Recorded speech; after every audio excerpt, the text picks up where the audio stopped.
All right, we are now in Tree Show Pre-Show. Hello, welcome to the Snugpod Cast. No. I am not alone. I'm just alone on screen right now. Snuggies. We are all decorated. We're going to be doing a fun little Wall of Crazy episode. Crawl of Wazy? Yeah, Qual of Wazy. We're gonna do a crawl of Wazy. I'm excited. We're just making up words now. Or you were blessed by Sheogorath. Both are valid. This is true. This is true. Oh no, did I lose my... Where did my pencil go? Ah! There it is. Found it. We're good. Everything's safe. Research. I know I had all week to do this, but I was still writing my notes and doing research, because for some reason there's actually a lot of lore and a lot of things to look at, to consider.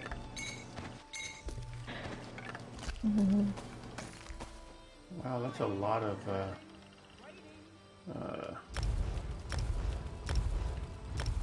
blacksmith and whatever mail I haven't collected. You should collect that. Hireling. There we go. It's still mail. They send it to you in the mail. Yeah, I was just trying to think of the word. That's like the people. What do they call the hirelings? I was like, why am I getting that mail? It comes from someone. All right. On my way. Yeah. Oh, man. Ah. I still need to put a couch in this thing. It's funny. I need to put a couch in my house.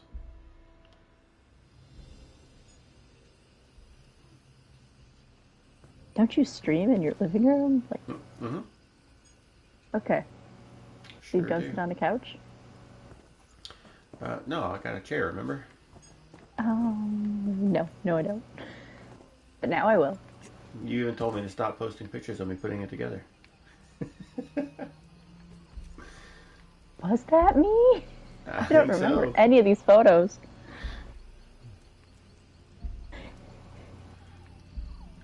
There's been a lot. It's been a lot. That and now I have There's to. a cat on the table. Yeah. Now It's not even Jinx. It's nothing. There's a cat on the table. Is your Arcana cat green? Yes. That makes sense. I have trouble finding colors that I like. I mean, I tend to like black and red together, but I'm like, that's my other cat's already black and red, so I don't want them all to be black and red. See, I tend to not like red and black together, but I make it an exception for my Dark Brotherhood outfits.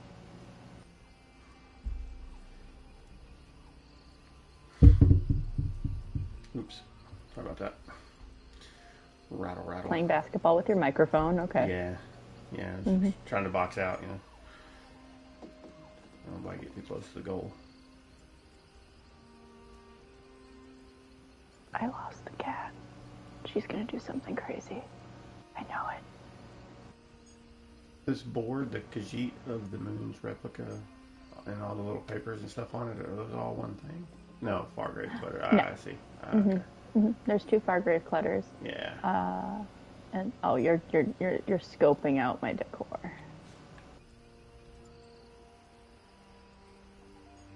Scoping out the decor. It's good decor. I could do better, but I didn't think too hard. The Abner bust doesn't have enough wrinkles. It doesn't make sense. He looks more like a red guard.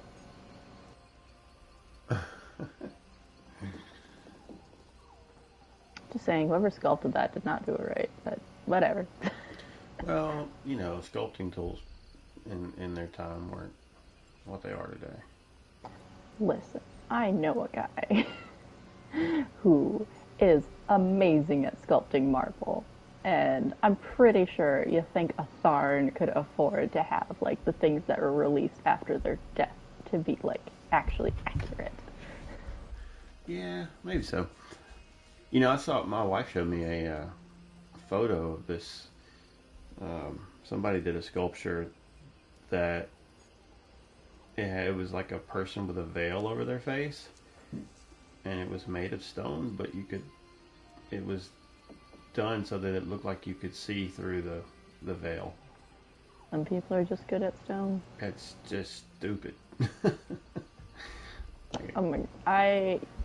I used to live next to a guy who had a marble studio, and whenever I was walking home at night, I would, if he left his lights on, I would just like, it was so creepy because it was like everything in there was alive because everything was so realistic, and I'd just be like, why?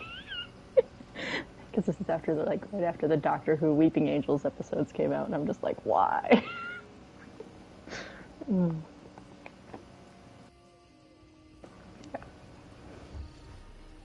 Any moment now, Crazy's gonna be hopping in. Any moment. She is. She made it sound like she was just about to pop right on. Oh, I wondered why Circle wasn't popping anything up on the screen. It's because I'm not in screenshot mode. Duh. Oh, I'm the weirdo who's not in screenshot mode. Derp, derp, derp. Derp, derp, derp. Here I am. Oh. Sharp as Night was unsummoned because companions are temporarily disabled. I haven't been in the Snugpod for like 10 minutes at this point. Thanks for telling me now. Appreciate it.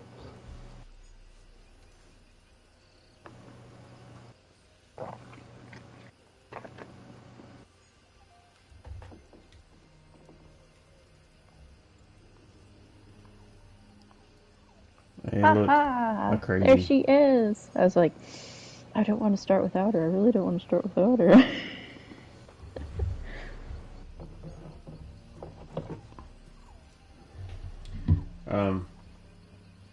Gwen, I think that your bear has been sneaking out again. What did it do? It appears to have gotten into something it shouldn't have. What did it do? My bear is very well behaved. Beatrice is very well behaved, thank you.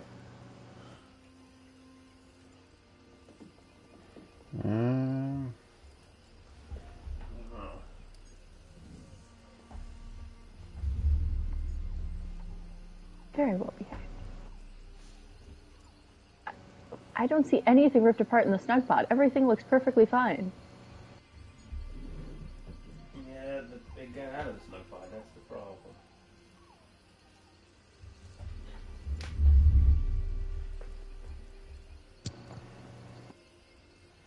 I will show you, but it's a little unnerving. Oh my gosh. You did, there's merch for that monstrosity?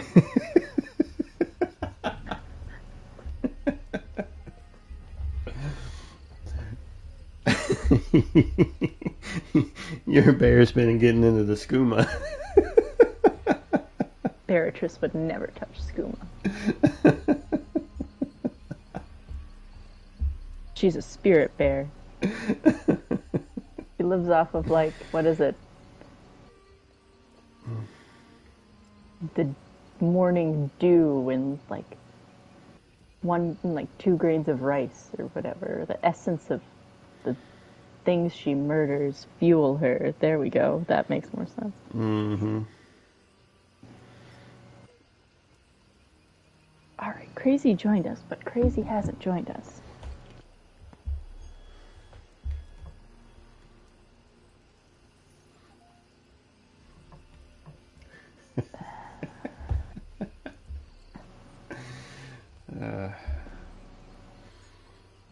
That's funny.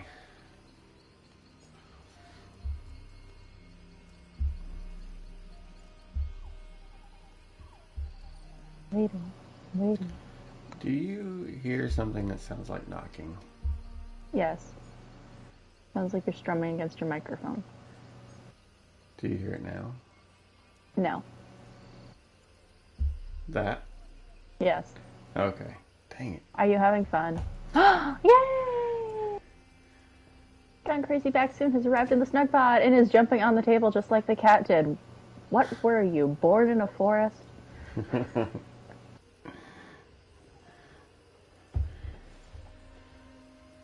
So it's possible I may have figured out what somebody, I think Crazy mentioned hearing some tapping or something a week or two back.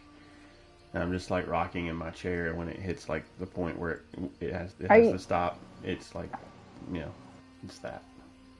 Is she talking this whole time and she's been muted? It's possible. Are you muted? Wait, you guys haven't been able to hear me at all? No. That's why I said it. That's why I actually said it, no. Oh my gosh, I've literally been talking to you, but that would explain why I kept asking questions and nobody was answering me. Exactly. It wasn't muted on my controller, it was muted on my headset accidentally. Okay. What I was saying is, are you running the stream? It's already on. We're in pre-show. We're just waiting on you to start officially. I wasn't sure, because when I looked a few minutes ago, it wasn't showing that we were streaming, so that's what I wondered. I thought we're live. Yeah, no, we're live. I had a comment. Someone showed up. We have someone in our audience right now. Did you happen to see what Gwen's bear's been into? Oh yeah, my gosh, I did. Stop that slander. Beatrice is I very think, well behaved. I think... Bazahadro! Thank you. That's funny. Okay. We can start. I'm going to run a quick tweet, just that we're live. And You're going to get a quick treat? No, I'm going to run a quick tweet. You're going to exclaim where we're at, what we're doing? Hey, if anybody has trouble finding us, X marks the spot. Mm-hmm.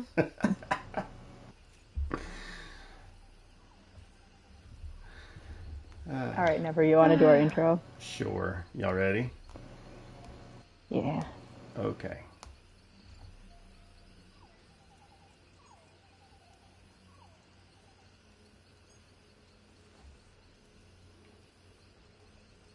Hey everybody, what's up? Welcome to A Snugpod Cast. I'm never separate most of the time. Actually all the time, but most people don't call me that because most people know me by my real name. Anyway, I am in the Snugpod with two of my favorite people. I have on my right, screen left if you're watching, Gwen the Bard. How are you? Hi. I'm good. You? I'm hanging in there. I've had better days, but I've had worse days, so we'll just go with that.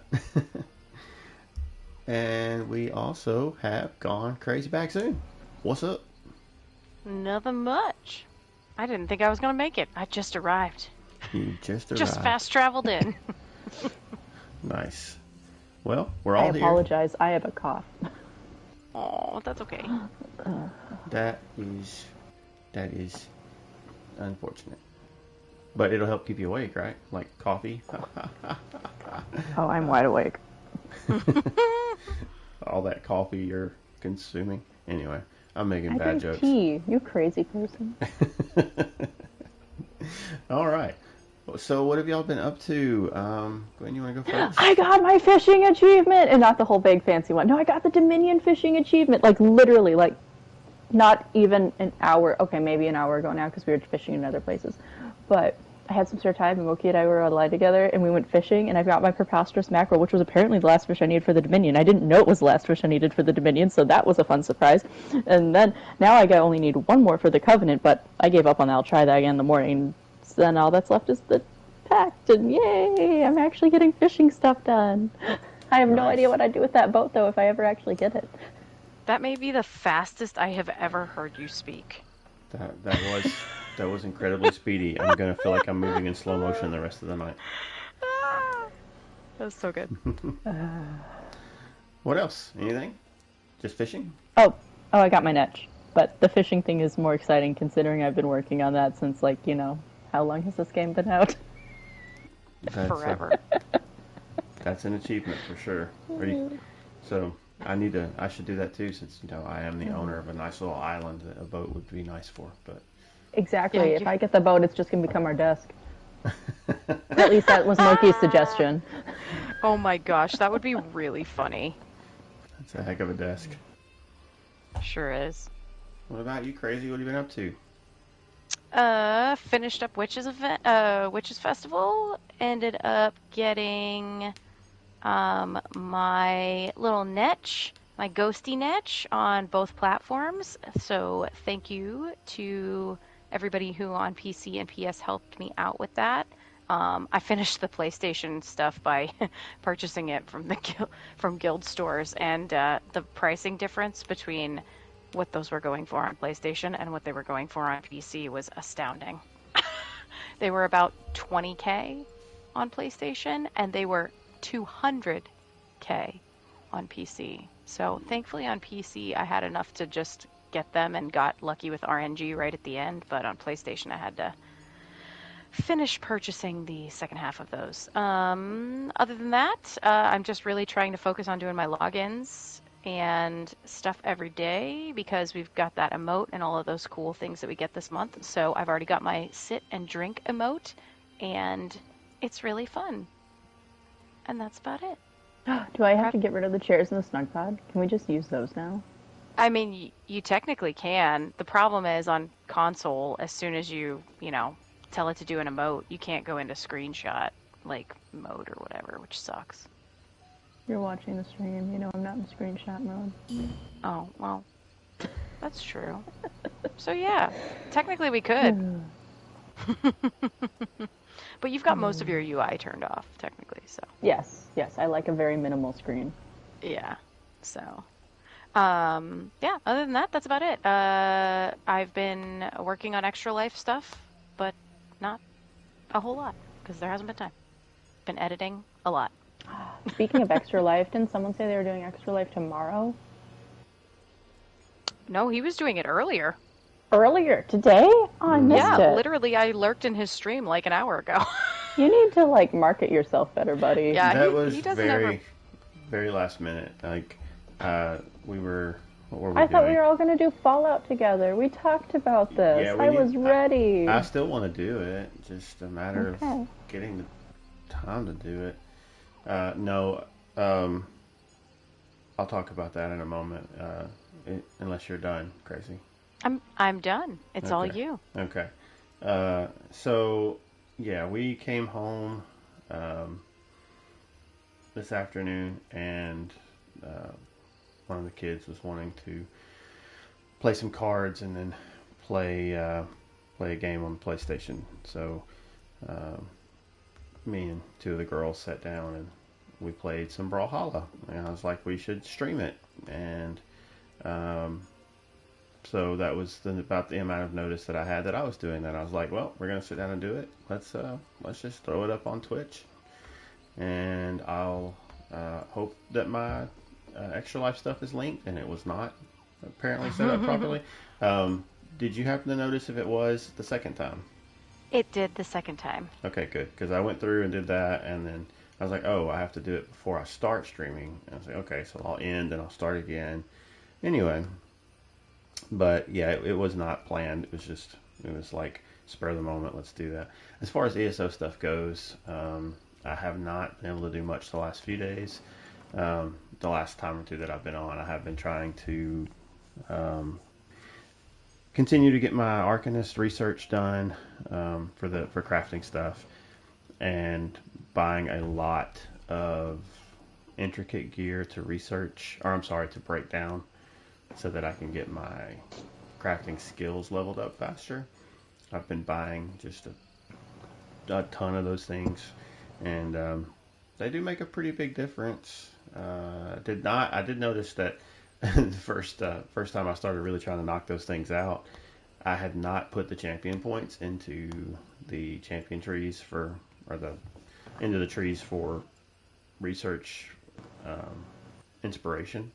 So I was missing out on, like, I think it's 30% or whatever it is when you max that out. Oh yeah, I forget those all exist all the time. So anyway, I've missed 1 or 2 days logging in even, but yeah, so that's been about it for me in ESO, and about it for me gaming wise. Really, I haven't had much chance to do anything, so yep, that's where I'm at. So this Cool. week we have a wall behind us with a bunch of We have the wall of crazy. We got an email. We got mail. And so now we're going to do a wall of crazy. And one of you guys can read the email first. I'm just so excited because I didn't know how early is too early to start doing a wall of crazy. And this gave me an excuse to do the wall of crazy.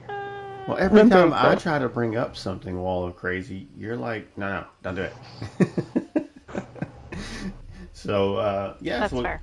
we have a wall back here with some things thrown on it, some questions that were posed. We did get an email. Somehow or another, we actually managed to figure out how to read it. None of us are old enough for that yet. But Oh my gosh. I don't know. Did you have your kid read that crazy, or how'd that work there?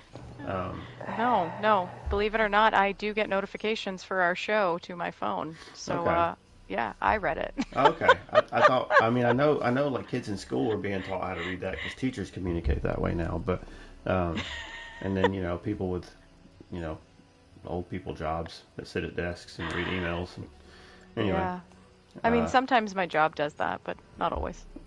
so cool. Do you have that email pulled up? I sure do, Would you because like? apparently I'm the only one that reads it. I read it. I read it after you told us we had it. That's how I transcribed it know. into the show notes. I was so excited. Yeah, I I think know, I'm just giving him a hard time. you screenshotted it or something. Okay, And okay, sent it okay, to okay, us, okay. right? Let's go. Okay. So it says, question for show with a smiley face. It says, hey, how's it going? I started playing ESO last year with my wife, and we have enjoyed it very much. So much to do. We started playing around update 35. Wow, first of all, I just want to interject and say thank you for sticking with it.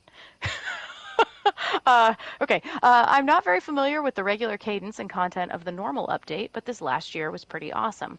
I enjoyed the update for all the bugs, they've still got work to do, and the endless dungeon update is like the icing on the cake. Now, I don't remember where I heard it, whether it was the PlayStation podcast or other streamers, but supposedly next year ESO has something large planned. Did you guys like the updates this last year, as it was different from the previous ones? What do you think the future holds?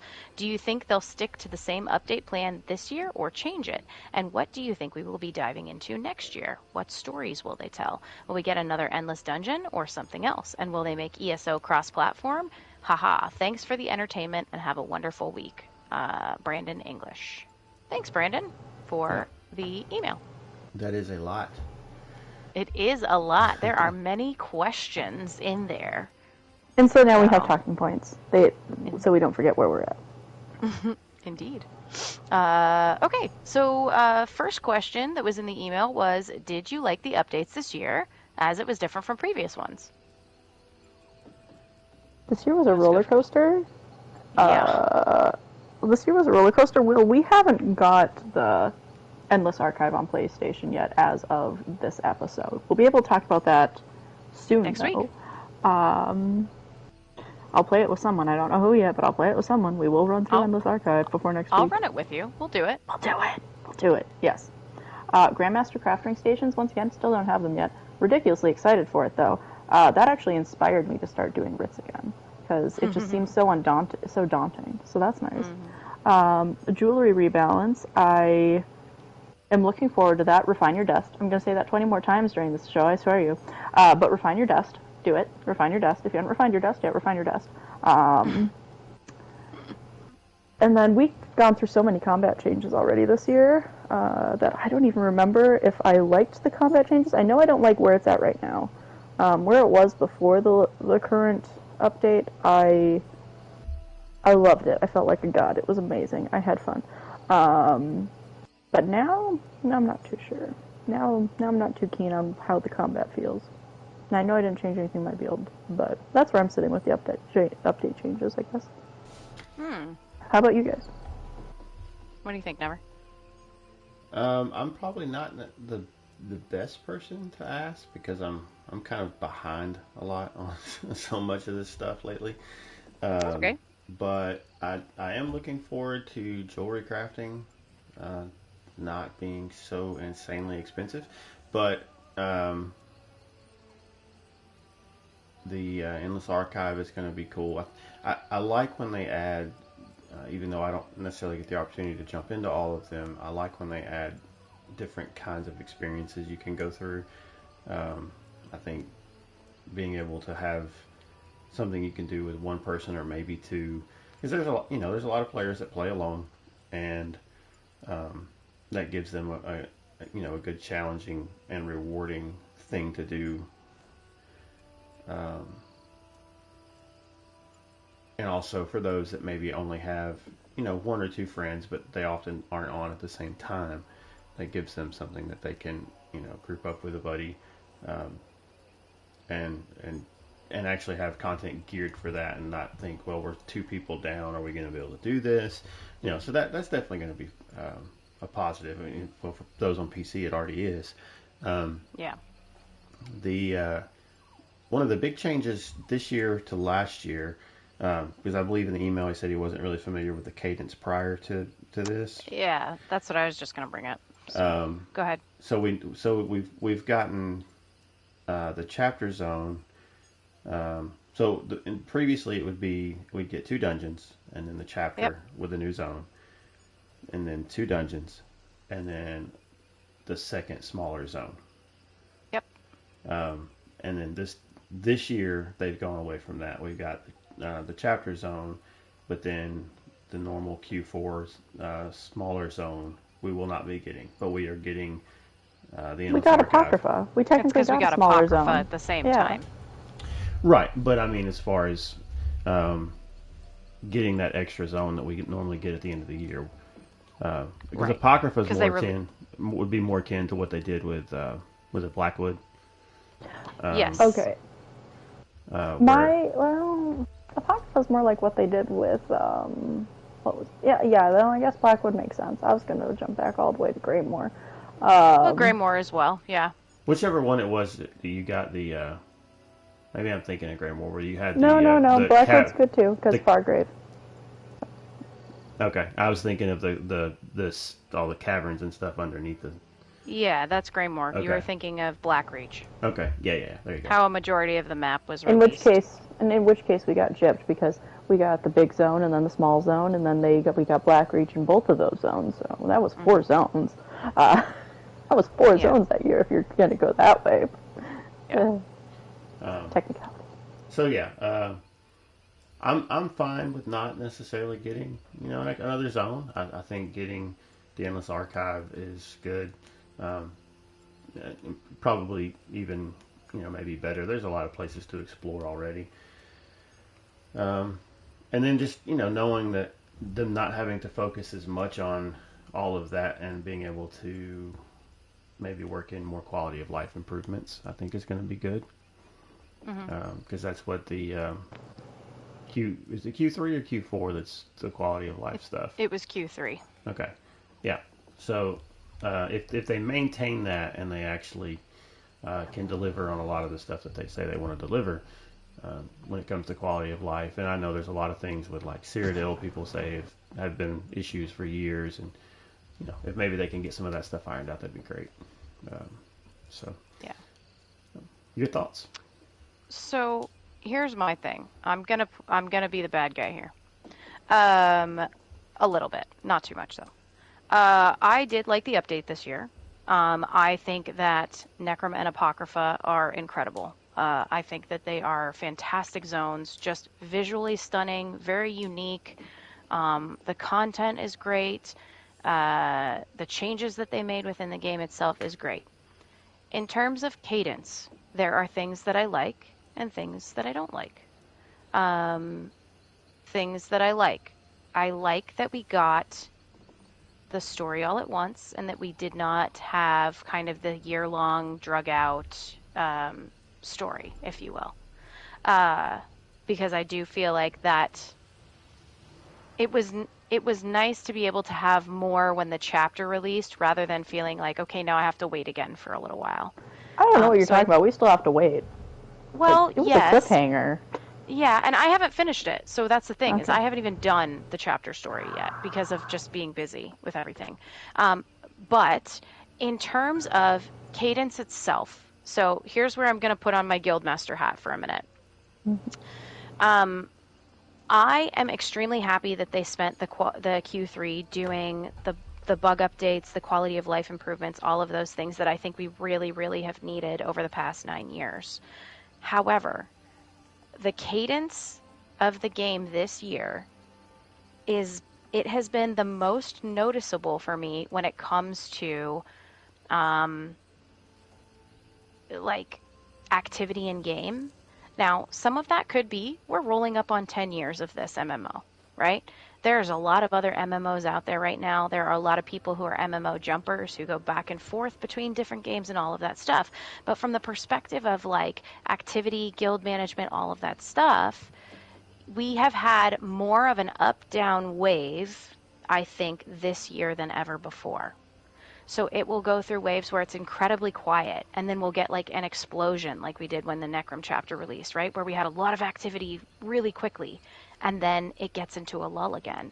Is that bad? No. However, it definitely changes the population and what you're able to do not only with your guilds, but also in game. Now, again, that's me just having that moment for a second. But I do like the fact that they have focused on quality of life stuff.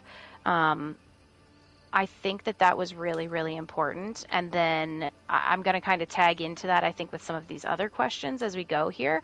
But I did overall like it. I think it was important. I just think that from a perspective of activity in game, it made it a little bit challenging because we did get into a pretty heavy lull during this bug update quarter. And I do think Endless Archive has brought some people back, right? It's going to drive that up again, especially when it hits consoles again. But I think from the perspective of like the ebb and flow of the game itself, it has felt much greater this year to me because of that. Because I think everybody was really excited about Necrom. And then once they got through the content, they were like, cool, nothing's releasing the next quarter. It's just going to be bug updates. I'll come back when Q4 hits. Again, not a bad thing, just different. So, that is a good point. I didn't really think about it from that angle, but and being someone who kind of keeps an eye on the game space and just in a larger sense of what's coming out, even games I may not have any intention to play, listening to podcasts and things like that, just on gaming, general gaming. There are a lot of MMOs coming out. Mm-hmm. There's a lot of things in the pipeline. And a lot of them look really cool. Where, if they come out and they're good and they have any kind of staying power, those drop-offs give people an opportunity to go try something else that they may end up deciding that they actually prefer. Or maybe not, but it does cause people to divide their time. They may go, I like this, ESO might be better, but I'm going to spend 30% of my time there. That's 30% less playtime, potentially from a decent chunk of population.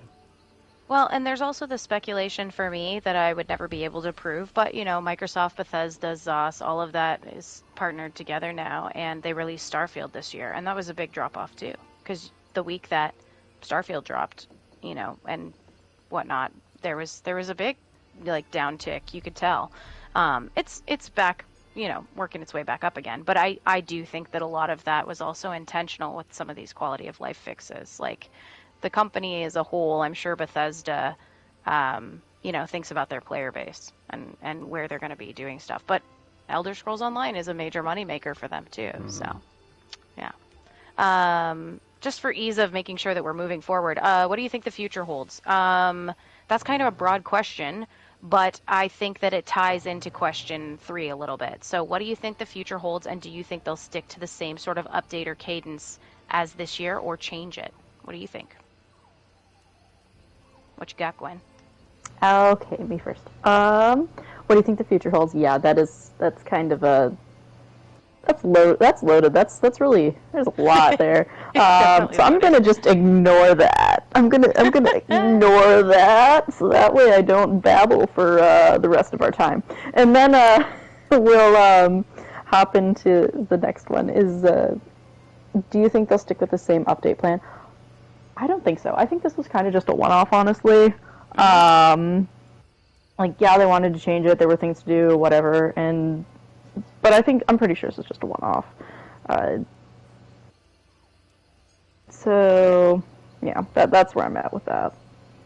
Are you in agreement, Never? I don't know. I mean, Gwen, when you say you think this was a one-off, you think they'll go back to the way they were doing it before with the dungeon DLC chapter? No, I don't. I don't know what they'll do. Clearly, they want to change something. Something wants to be different. But based on how, like what Katie was saying, population movement and other game flow and everything, this I don't think is going to be it. I think it is going to be different again next year.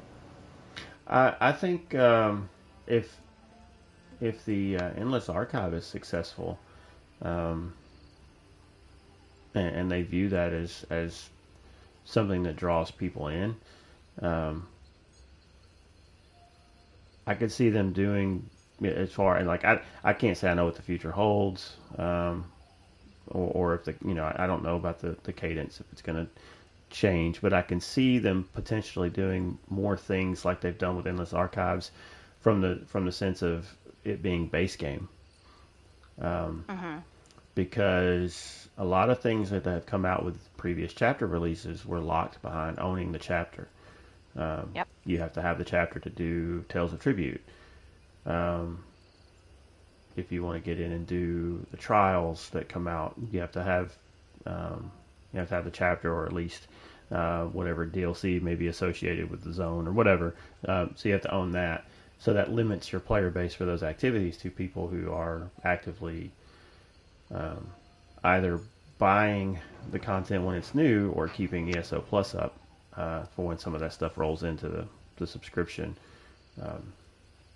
So I could see them trying to come up with new things to add in for base game content in addition to whatever paid DLC they're doing, because the more people that you draw in, I mean, this game makes a lot of money because it's got a subscription service associated with it, and Right. a cash shop, so Yeah, no matter how you feel about the Crown Store, it is true. It does make money. so yeah, that's any way you can get more players in is a way to get that stuff in front of them. Right. Okay, so what do I think the future holds? Well, next year is the 10th anniversary.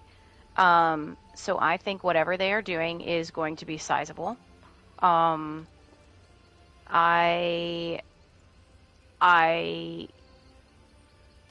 think whatever it is going to be good, just from some interactions that I've had with some of the devs, and some of the things that have, it's kind of been like, well, wait till you see what's coming. Oh, flying mounts. Kind of exciting. Not flying mounts. That's extra wall of crazy. That's wall of insane. No That's not combat wall of crazy. mounts either.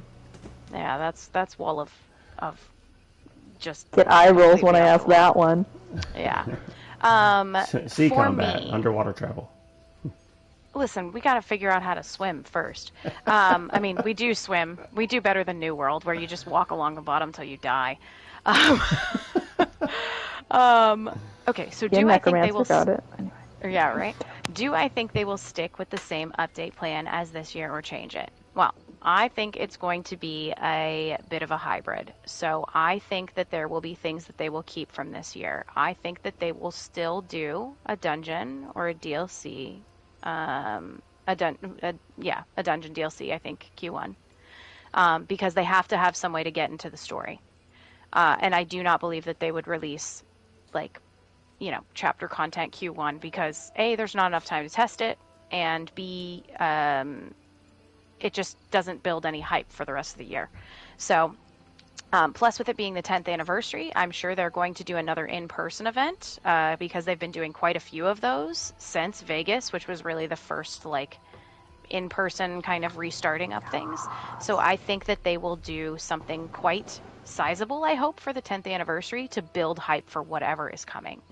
So I think they'll do a Q1 dungeon set, just like they always do. I think Q2 will be the chapter release, just like always.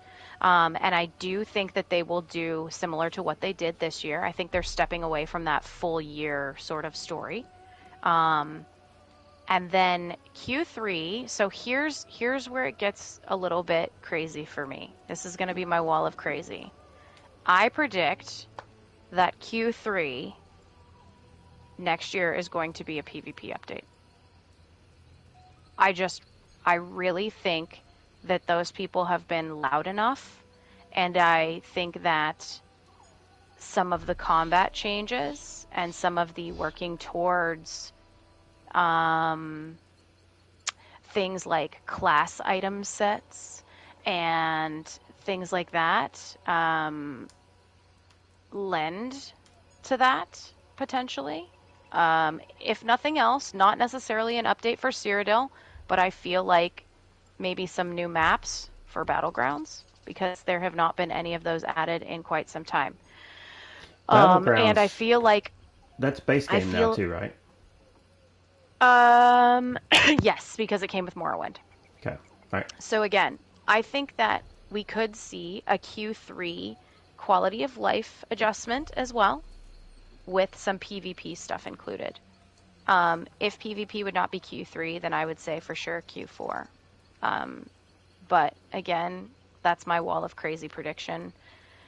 I just think PvP hasn't gotten a lot of love in a while, and I think that this game probably does prioritize PvE content in a way because of the nature of its background and the lore and all of those things. But I do think that there is a good chance for a PvP update in the next year in some way, shape, or form.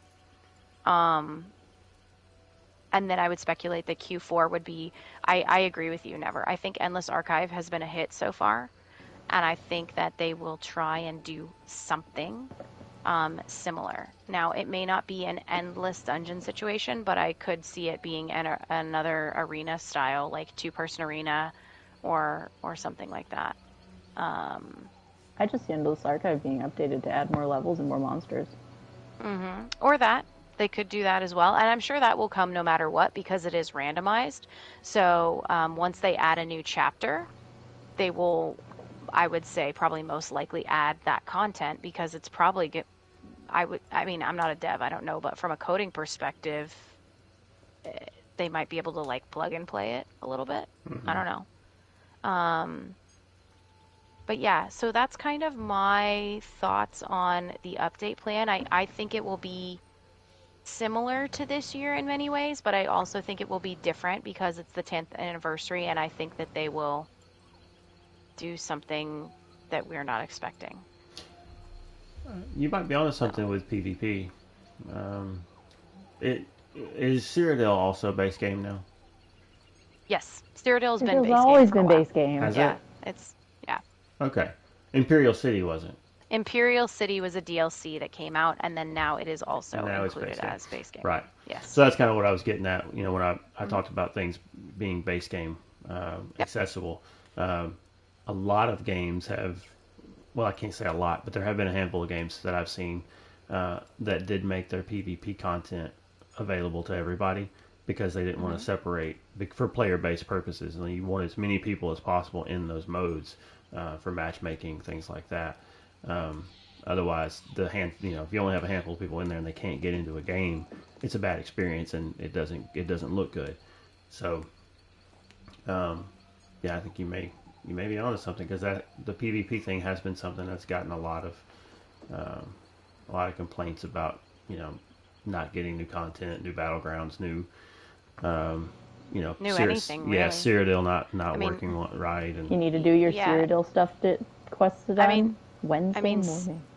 Yeah, so Cyrodiil, got that update when Cyrodiil first released. It didn't even have like the bridges and stuff that blew up.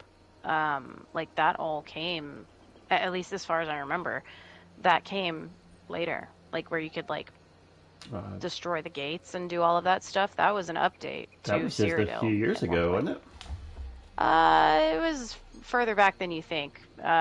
Probably 6 years ago, maybe. Really? I would say. I think so. I don't know if have I been playing this game that long? I remember that update coming, but I don't remember how long ago it was. I don't know.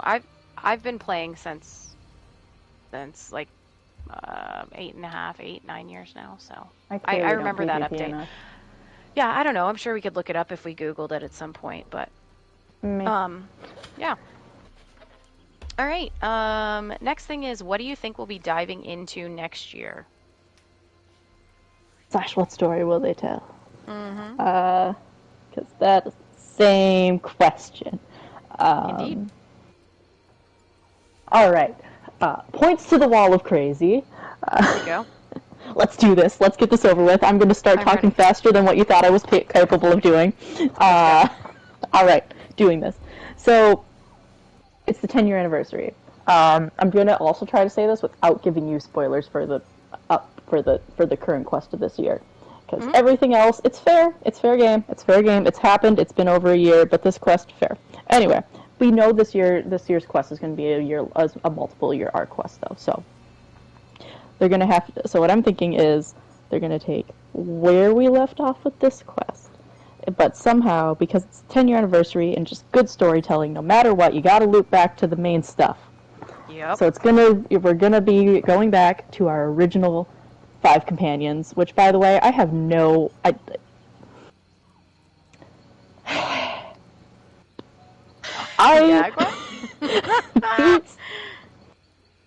The only one of these people that is even like worth anything, in my opinion, at the end of the day, after researching all of them extensively, is Saisahan. And even then, he's not even like full person, because apparently he is descended from a god or goddess. Apparently, Lucky's a chick, but what the heck? Anyway, my wall of crazy is there is a list of potential. Like we have a lot of them dead, and a lot of their stories are wrapped up. But potential characters we could run into next year are Alea from the Dragon Guard. She's the cute little Imperial Red Guard Imperial girl who helped them with find Zaji and everything. Yeah. And because where we left off with Sai was he was with Lyris over in Markarth and he did the whole sword thing. So she might be like one of our main Dragon Guard people now. And then we also have Kasura, who's over in charge of the Abbey of Blades. And then the... Oh god, I'm going to butcher all these names. Carolus Aquilarius, the nephew of Aaron. He's over in Kvatch. We could probably end up running into him too. Maybe. Abner? What about Abner? Undead, not dead, undead, not dead. My brain just jumps to the Bauhaus song. At the same time, he was 164 when the game started. He could totally be dead. That's perfectly fine. But just because of how hardcore they pushed it, and the fact that he ran off with the Amulet of Kings and hid it somewhere, and that thing needs to come back up at some point. Yeah. It's possible, hence the bust. Yep, I figured as much. That's why at the same yeah, and then Cadwell.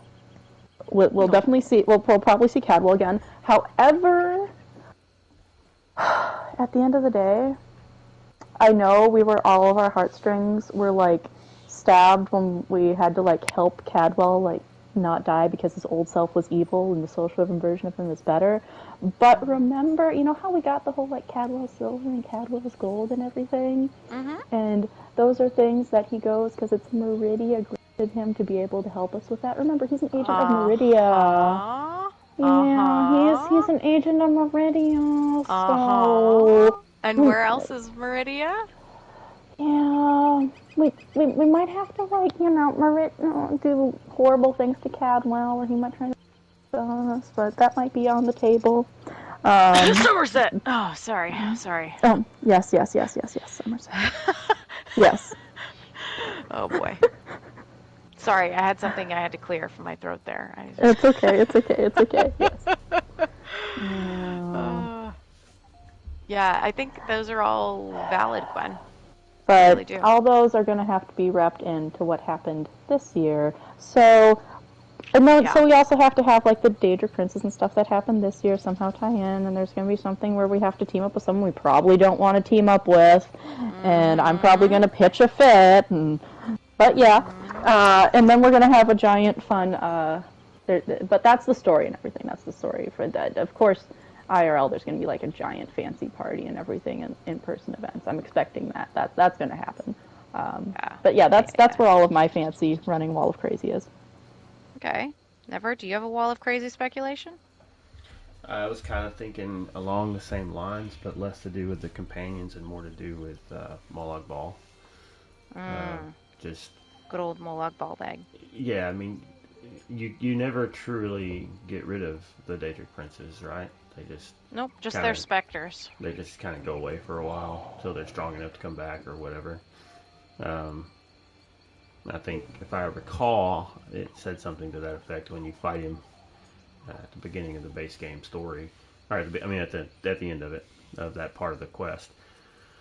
Um, so if they wanted to go back to something, and this sort of ties back to what kind of updates do we think they may bring. You could see them maybe have us go back into some even base game zones for some of that kind of stuff. But Mm-hmm. I could see them. I'm not saying I expect this, but I could see them doing something, um, going back and the anchors have started to fall. Maybe we see anchors in locations they're not now or whatever because he decides to try that plan again. Although that I don't know, that might seem sort of forced. Uh, maybe he has a new plan.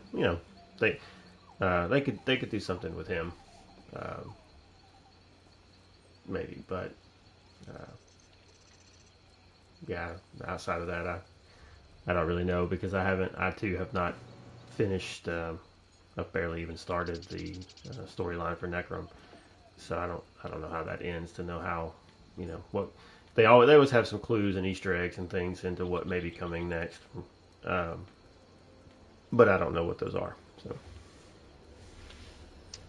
Yeah. Um. Okay. I have a couple different thoughts. Give me one second here. I'm looking at something.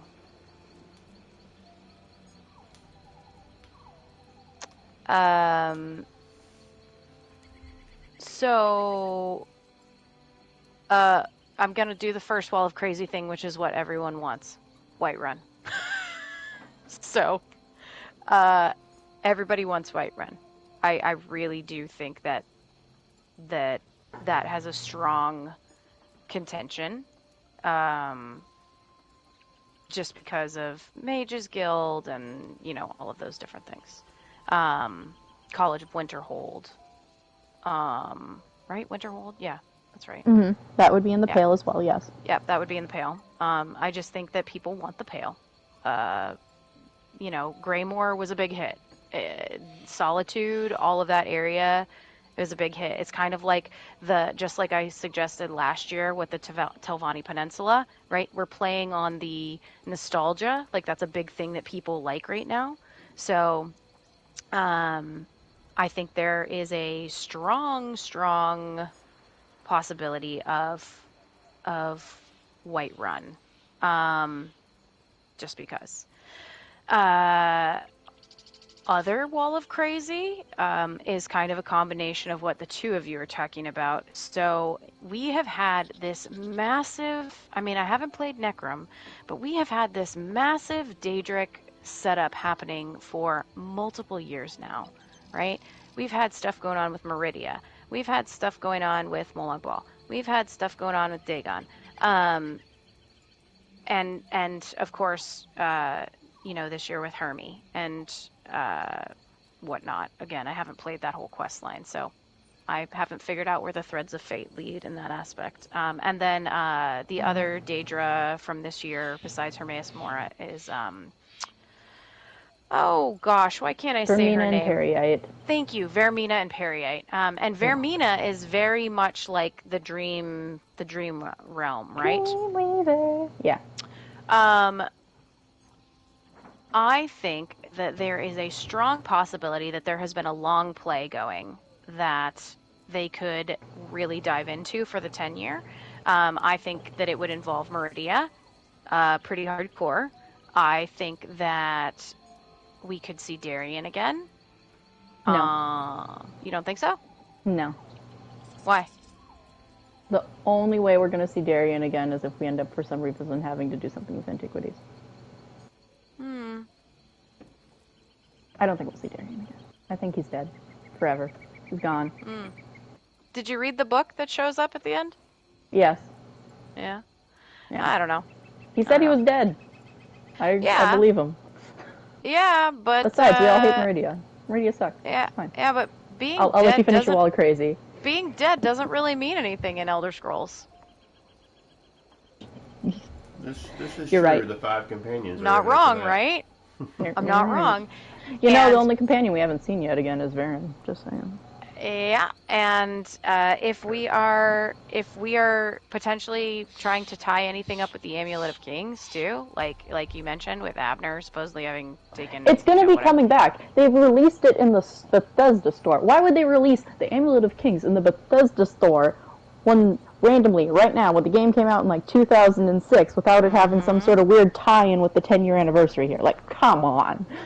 I really do think that there's some sort of a long play that's been happening that like potentially could be coming through in the works. You know, the Somerset questline is just there's too much. Okay, so because of how the game is laid out and because of what we know, I have decided to ignore all of the quest lines that aren't the main quest line and then the current quest plot from this year for my predictions. Just because of how the game is made right now, like meant to be played right now, you can start at any chapter. You can start in any chapter. So any of the David Princes that are holed up in like Somerset or the Clockwork City or anything like or Dagon or they don't exist to me for this thing. Yeah, I agree. But Meridia, Molag, our original cast, and then our latest season cast. I see them having some sort of crossover going on. Yeah, I just think it's really weird that all this stuff, again, I know you said you're not including it, but it's just weird to me that Meridia just is like gone. Like in Greymoor, she's just, everybody's like, yep, she left. We don't know where she is. Like, yeah, even we her have worshippers. to fix her temple in like 2,000 years. Yeah, her worshippers are like, yeah, we don't know. You know? So for me, it's just, I really think there's some sort of a long play. I don't know exactly what it is. I just really feel like that is a possibility. So. Yeah. I don't know. I mean, do we feel like we kind of beat that one to death? Everybody? I think we're good there. And okay. I'll let you two continue the other ones. Yeah, the one we've already kind of answered. Will we get another Endless Dungeon or something else? I think all of us are in agreement that they will either update what they've got or they will take that footprint and put it towards something else, right? Yeah, I think so. And then last but not least, will they make ESO cross-platform? I can pretty firmly say, in my opinion... 500% yes. You think so? No, never. No, it's not going to happen. Didn't Rich specifically address this when we were in Vegas? Rich addressed this when we were in Vegas. That's why I was so confident being silly in my first guess. No, it's never going to happen. If it happens, it will be with the next MMO that they make, but not with Elder Scrolls, no. Yes. Not with this version, at least, no. Unfortunately, just due to the way that everything was kind of coded and also the fact that I think it must have to do with account names, things like that. I don't know. I'm not a dev, but this question has been asked multiple times, and the resounding answer has been like, we wish we could, but probably not. Now, we do know that they can transfer accounts and do things like that because at one point they did do that. When consoles first launched, they gave PC players the option, I think, to like transfer one time or something. You could do it. So it was a possibility at one point, but I think probably with how many millions of accounts there are at this point, and with people who have, for example, like Gwen and I, who have multiple accounts on multiple platforms, what would they do? Like, they would have to make some sort of you got to choose your primary account. because they can't smash them together because that would just be a coding nightmare. So I think at this point, unfortunately, as much as I would love to have cross-platform, I think it would be a huge impact to the mega servers, and I think it would be pretty difficult. But again, I'm not a dev and I'm not a programmer, so I don't know. But that would be my sort of thoughts on it. What about you, Never? I think you may be right. They mostly because they don't really seem to show much interest in doing it. I mean, they say they'd love to, but that just sort of sounds like, yeah, we're nah. Um, that sounds like just sort of wanting to sound like they're on the same page with people that they wish they could do it. And I'm sure from a financial standpoint, they probably wish they could do it too. More people that can play with their friends, more people playing. But Yeah. you mentioned, they'd have to maybe do like a master account selection thing. Other games have done that. Yeah. And, Destiny did that when they went cross-platform. You chose what your primary was, and then that Destiny's became the done a one lot that of you things. accessed. What'd you say? I said, yeah, well, Destiny's done a lot of things. Yeah, they have. But that's that's what I come from. So, Right. as my primary game before coming to playing ESO as much. So I've seen it happen where crossplay was added after years of not having it. So, I would love to see it. I think it would be great to be able to play with, people in our guild that I don't get to play with because we are on different platforms. Right. But I'm sure just infrastructure wise, it is a big financial undertaking, and I don't know what those numbers look like. I know this game, as we've already kind of addressed, makes a ton of money. Yeah. And if that's something that would at all be possible to do, I feel like it and this is me speaking out my rear end and not seeing the numbers on their side, but I feel like it would be a good thing for them to do if it were at all possible. But it might be that it just, I don't know, that it wouldn't make sense fiscally to do so. Yeah. Yeah. But yeah, probably not. It's probably not happening. Honestly, I think the hang up is Sony. I just being completely honest. I mean, maybe they aren't, but I think that could be a challenge too. The other thing too is having played on at least two platforms, on PC and PlayStation, it would, combining everything together would absolutely tank the trade economy. I mean, just tank it. Like, and not that can't be fixed, right? But seeing the way the economy is on PC NA versus the economy on PlayStation NA, like, it would be an absolute nightmare from a guild perspective and from an economy perspective of doing that, because then you would also have the issue of PC people have TTC, console doesn't. You can still all list in the same stores. Their PC NA is used to selling, like I said, for example, earlier, those scraps from the event, 200K a piece, because Right. their market is so flooded and so, like, people are just rich on PC. There's someone that I know in our guild who literally currently has 35 million gold. Their personal one, not a guild bank. Their personal bank has 35 million gold in it.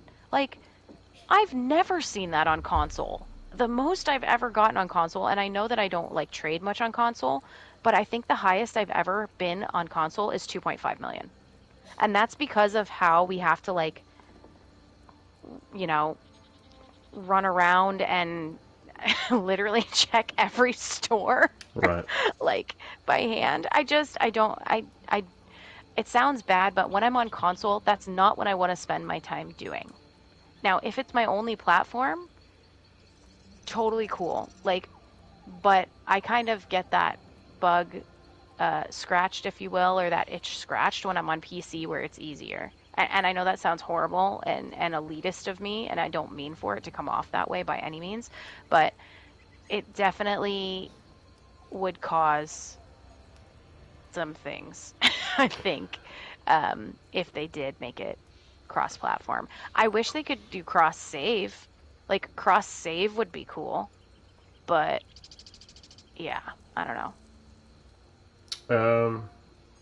You bring up, the guild part of that brings up a good point too. Is because it's broken up the way that it is right now with different platforms.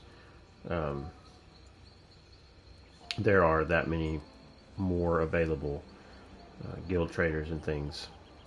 If you combined it all into one, you'd have all of the guilds competing for the same handful of traders, versus having PCNA, PSNA, Xbox NA, and then EU on those as well, all having the traders in Necrom. You would be combining all of the guilds from every platform and them trying to get the same those same 6 traders or whatever it is. Yeah. So yeah, there might have to be some changes, things taken into account for that stuff to work. If they ever decided, and going back to the 10-year anniversary, what do we think they may do? Maybe they announce a sequel. I mean, you know, uh, there has been a little voice whispering in the back of my head a little bit, because there is something new that a lot of the devs who worked on ESO, who launched ESO, even our old lore master, like, there's an MMO that's being worked on. Nobody knows what it is, but I mean, maybe, I don't know. I think there's too much map left and too many options in this game, but also, again, playing a little bit of devil's advocate here, I don't want it to come off the old consoles, but like we're getting to the point now with Elder Scrolls Online where obviously whatever they release next, if they do a second version or whatever, is probably going to be on next gen consoles only. Right. And that's due to the limitations of some of the things that we've talked about on the show previously, right? Like we talked about the issue with like housing space and loading assets. We've talked about the issue of how many strings of code there are. We've talked about, the issue of particle effects and things being visible for new characters or new races and classes. All of those things that from a development perspective, you get to a point where like you hit a wall, and if you're stuck because you can't, because you're still trying to maintain what the older consoles and the older generation computers and things can use, then you get to a point where you can't move forward. So on one hand, wouldn't surprise me. On the other hand, do I think that they will throw all of their money in a second, like an Elder Scrolls Online 2, when they have Elder Scrolls 6 on the horizon? I don't know. I mean, it'd be interesting to see which game makes more money, with this being live service. And, of course, nothing has... Do you know if Starfield has in-game purchases? I don't think so. In the time that I've been watching other people play it, I have never asked that question, but I have not seen it. If I there know are. that it is a thing for single-player games. Well, heck, even Skyrim and Fallout, when they got the Creation Club stuff, you could spend more money buying extra stuff in those games than their single player. So here we go. Will Starfield have microtransactions? Starfield will feature DLC content. They did actually announce that the other day. Okay. And they've already announced the first story DLC for the game. So when it comes to microtransactions, according to the Starfield page, there will indeed be in-game purchases. Well, I'm not counting DLC. I don't have as much of an issue with DLC, and I don't necessarily have an issue with cosmetic stuff. I've said this before. I don't care for loot boxes. I don't like randomized things that you don't know what you're getting and you just keep spending money on. But but as far as um, but as far as that goes, I have seen that stuff happen, and so that was the point I was making is would they want to invest in both games at the same time if the live service model makes as much or more money than the single player game, then absolutely, I think they would be willing to do that. But I don't know, I don't know if that's the case or not. But and how far away is Elder Scrolls 6? Have they even said anything more than we're working on it? They have not, but there was that release during the Xbox acquisition, whatever that trial was that was recently happening with Blizzard and stuff, where they were doing all the acquisition stuff. There was stuff that was leaked that had the cadence and the costs and like fiscal projections for certain games with Microsoft, now that they own that umbrella of everything. And it had Elder Scrolls listed as like a potential, or Elder Scrolls Online was listed as one of their moneymakers. And of course, it had the cadence listed of like DLC, chapter, whatever. It was listed under each thing. Mm-hmm. And then it looked like they were about 2 years behind, is the best way that I can put it personally. In just my assessment of looking at it, it looked like they were about 2 years behind from what everything was reading.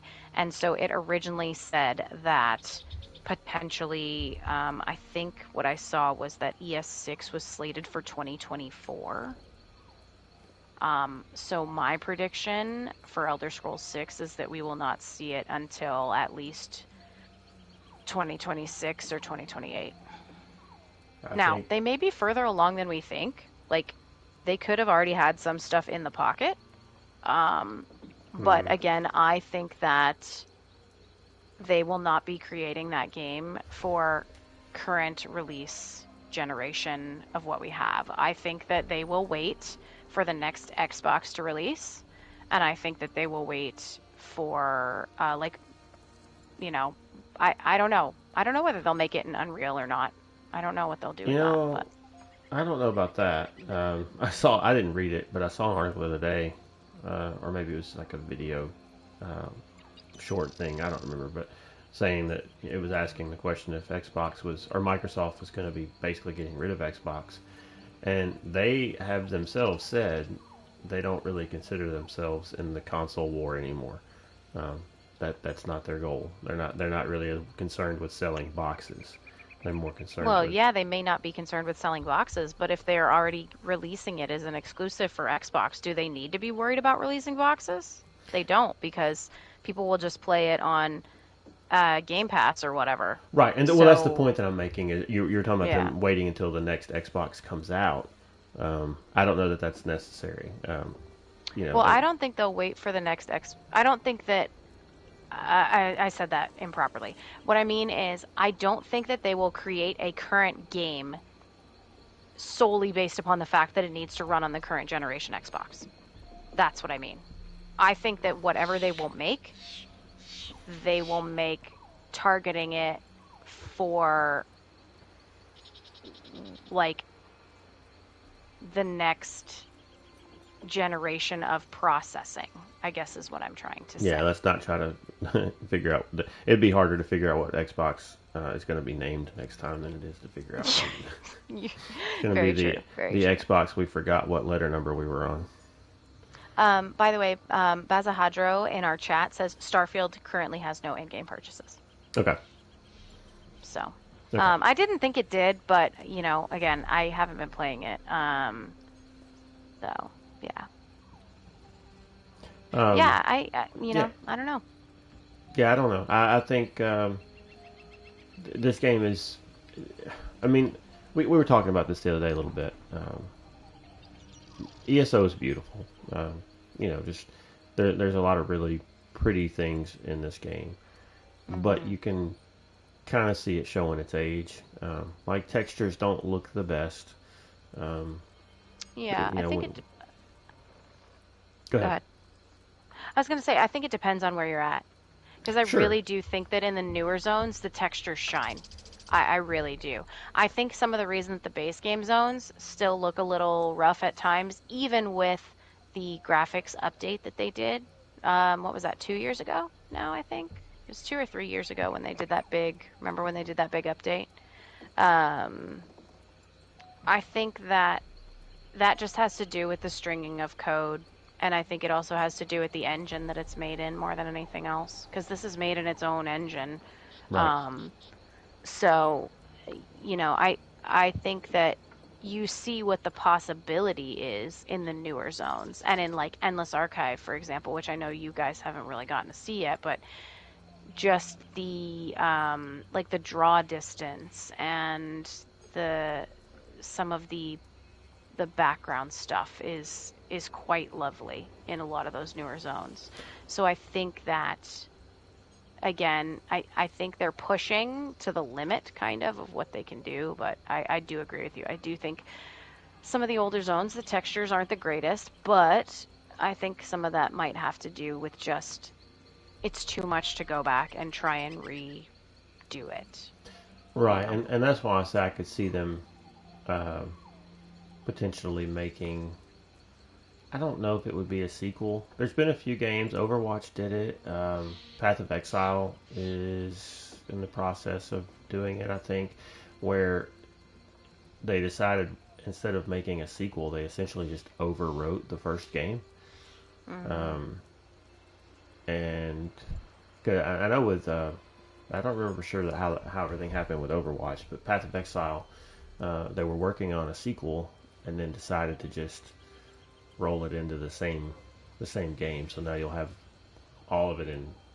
You just launch one game, you can get all that content in one. Yeah, Overwatch is totally separate, and the first game is completely you can't even play it. Like it doesn't exist anymore, which sucks because like I have the disc sitting right here, and all it is now is a glorified paperweight. But I think not to get too far off from that tangent, I think they rolled all the PvP stuff into the second one. I don't know.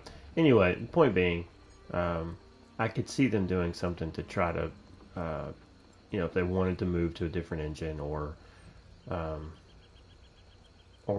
something along that lines. I could see that being something that they might announce, but I don't know that I see it coming this year. It's hard to say because what did they say the release the time frame is? They're going to release this next year's content, but they're already working on the content for the year after that. Yeah. So yeah, like they've been working on.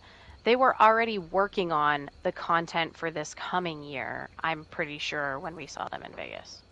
right. So I mean, they stay so far ahead. It's hard to Yeah, imagine like how they would do that.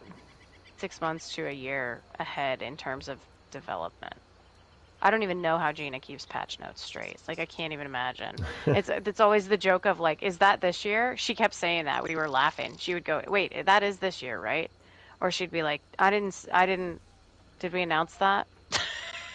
It's like when Mm-hmm. Finn said, "And the class sets," and Brian Wheeler was like, "No, no, no, no, they don't know that yet." Well, now they do. I mean, how much of it is intentional hype, how much is accidental hype, I don't know, but yeah, I don't know. So that's pretty good wall of crazy. Yeah.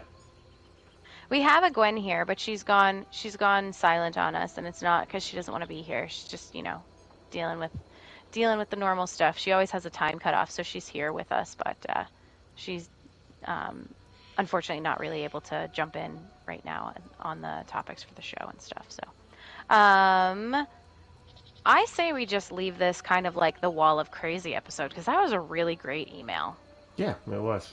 And we don't worry about the lore sort of things for this week. We can move it to the following week. But I guess let's say this. In wrap up, what would be like the craziest end all be all thing that you would want to see for the 10th anniversary?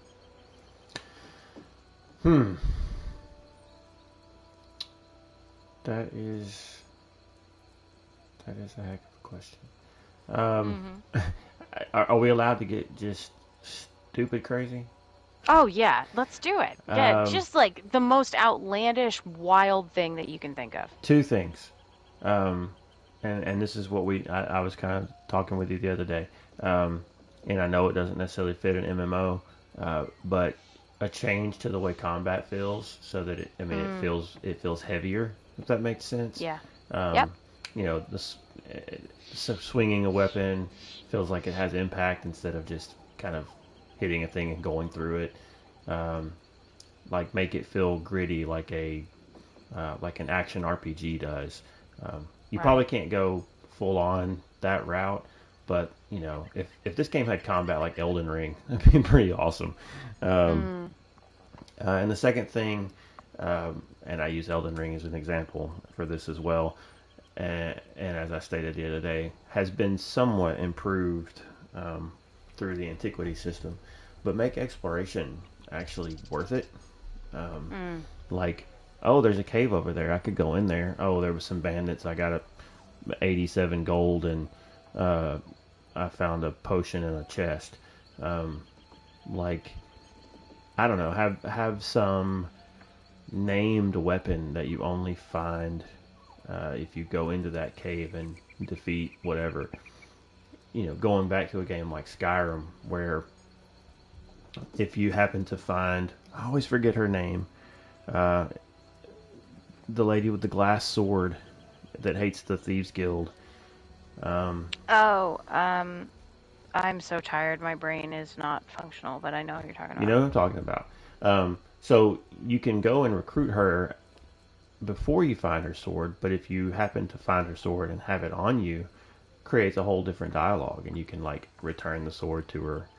Um, you know, some more reason to explore because, as we said, like the world is beautiful. They do a really good job of creating um, these environments that look really pretty, but for a big part of it, there's no real need to go anywhere. Like it's not like if I go over that hill and go into that thing, it's gonna matter. I mean, I'll get some XP and a little gold or whatever, but it's just another random cave to go in, or there might be, and I'm not talking like the delves that you can go in and have their own little stories and quests associated with them. Like those are fine, um, but um, maybe in those delves, little excuse me, paths that go off kind of off the beaten path that you don't have Hmm. to go down. But if you do, Yeah.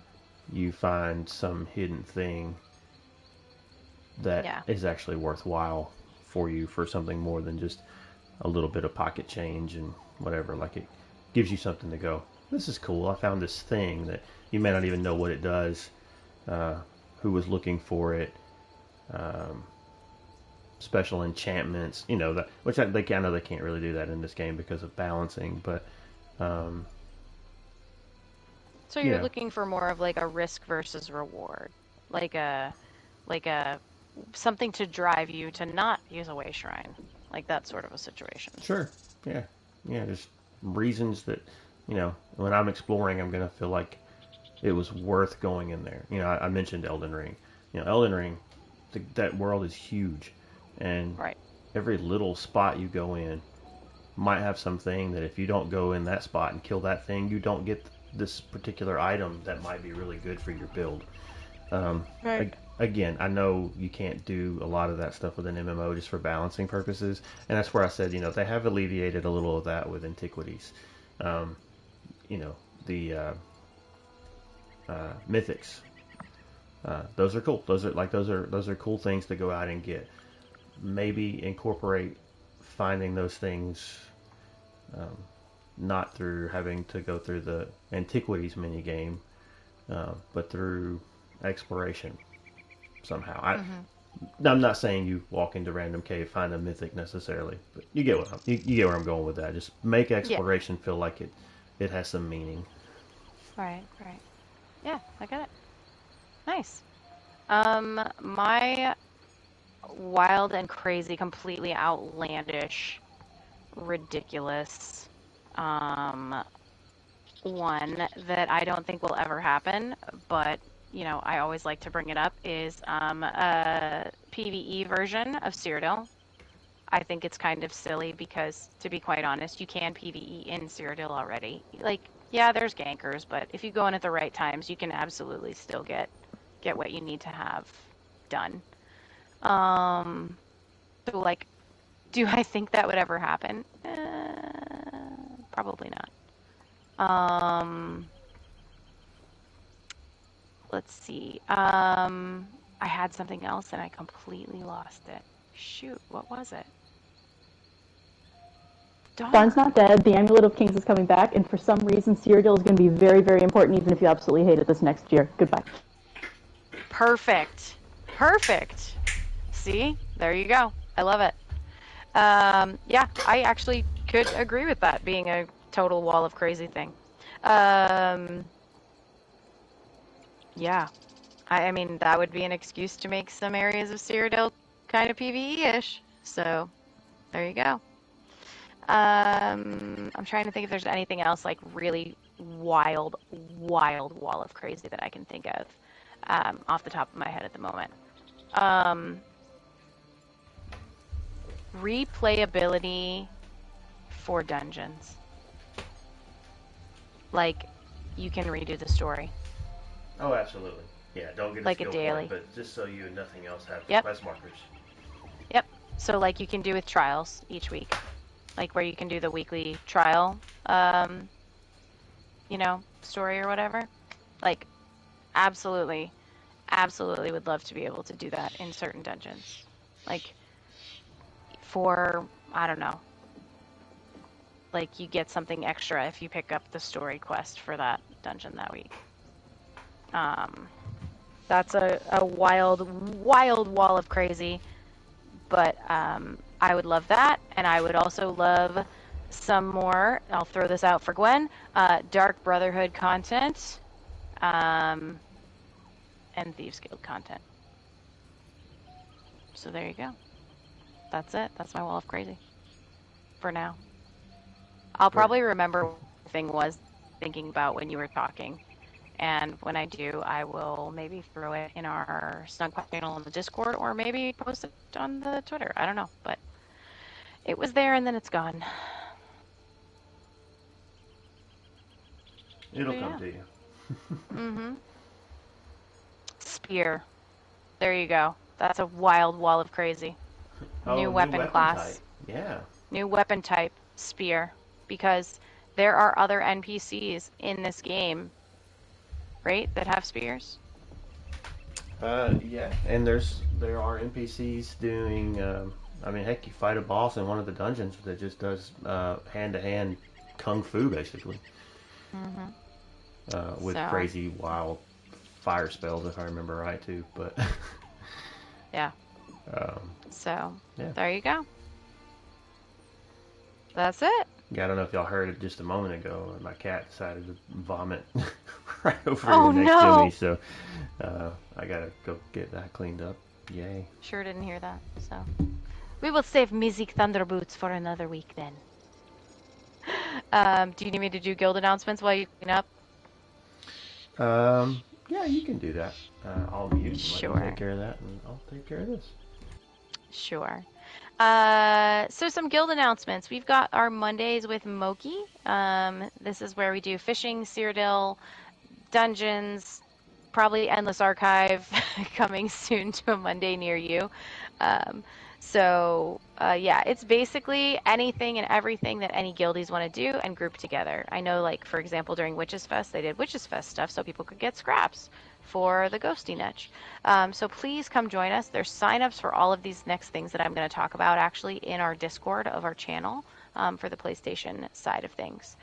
There's also Treacherous Tuesday. This is more of like an observance night. That's what I'll call it. It's where we encourage everybody to group up, do lore runs, do achievements, do whatever you need and or want to do in dungeons in game. That's actually how our Snugpod group got together. That's how we all met.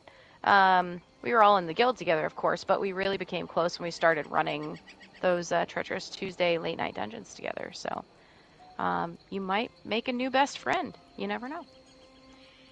And then, of course, right now we have our Fearless Friday with our Thuria Dragoon. Sometimes it turns into Saturday, depending on what people's schedules are. But for Fearless Friday, we go in and we do the Undaunted dungeons. Undaunted. We We are. are We are undaunted. Undaunted. Yay! I love that you popped back for that one. So that's our Fearless Friday, where we do the Undaunted Daily Delve as well as the Undaunted Dungeons. There is no particular requirements for um, any of these things on any of these nights. So you can bring whatever level tune you want. For Fearless Friday, I think the minimum is just kind of like level 10 because that's what you need to be able to get into the dungeons. But other than that, that is it for our guild actual announcements. If you want to find us on social media, you can find us on X slash Twitter slash whatever the heck we're calling that these days, at Snugpod Cast.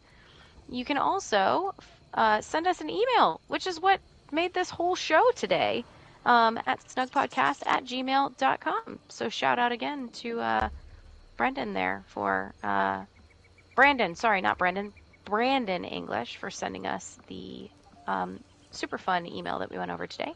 Yeah. So you can always send us stuff there. If you enjoyed this episode, then more emails. We'll get more episodes like this. Yeah, Or yeah. more Seriously, other, thank you. This was fun. Yeah.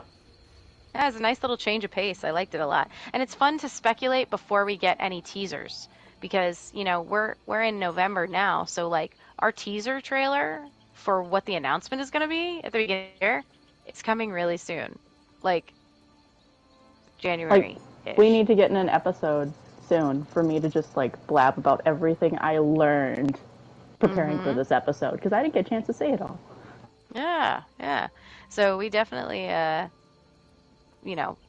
to do some more stuff like this. If you're watching us right now, we do have some views happening currently in our stream on twitch.tv/snugpodcast. So if you want to hang out with us there, you are more than welcome to hang out with us while we record or just lurk or whatever. And if not, you can always catch the replay there. And then we also have our YouTube where you just search for Snug Podcast and you should be able to find us there. If you think we're cool, we're honored. And if you'd like to join us, we are part of the Lore Seekers Club. We're on the PlayStation side of things. So you can always come over and join our guild. To get there, you can simply go to eso.loreseekers.club. And that will take you to the custom page that gets you the link to our Discord. From there, you just simply fill out a quick little application. It'll DM it to you.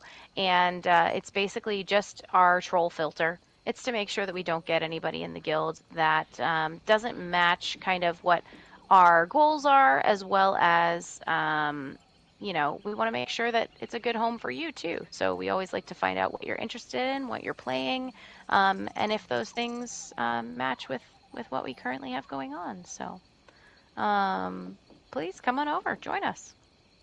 We've got groups on pretty much every platform and mega server for the most part. There are some portions of the guild that are a little bit more of a social thing rather than like, running content every day or doing things hardcore. But we would love to have you join us.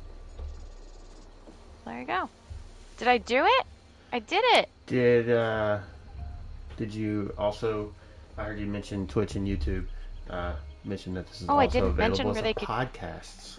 Yeah, I didn't mention where we can be in their ear holes. We can be in your ear hole, like a little earworm.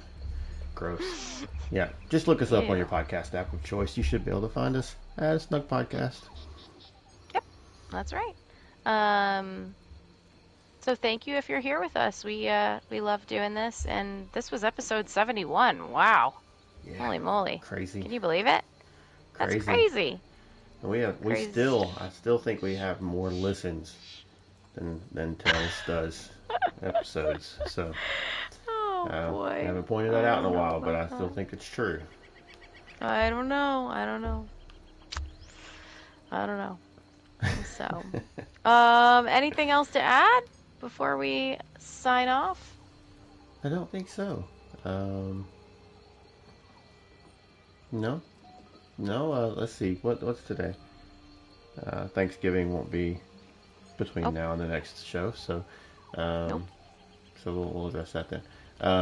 I was just going to say have a good Thanksgiving, but it's too early. It is. We can say, though, thank you to all the veterans because it was Yes. Veterans Day this last weekend. Yes. So thank you if you are, especially in our guild, thank you for your service, but also if you're listening and you're a veteran, thank you for your service as well. Yes, indeed. So, Yeah, I don't have anything else. I think that pretty well covers it for this week. I think that's it. Awesome. Well, it's been fun. Thank you again for Mm-hmm. hanging out with us, whichever way you chose to do so. And until next week, have a good week. Take care of yourself. Take care of others, and we will see you next time. Sleep well, Tamriel.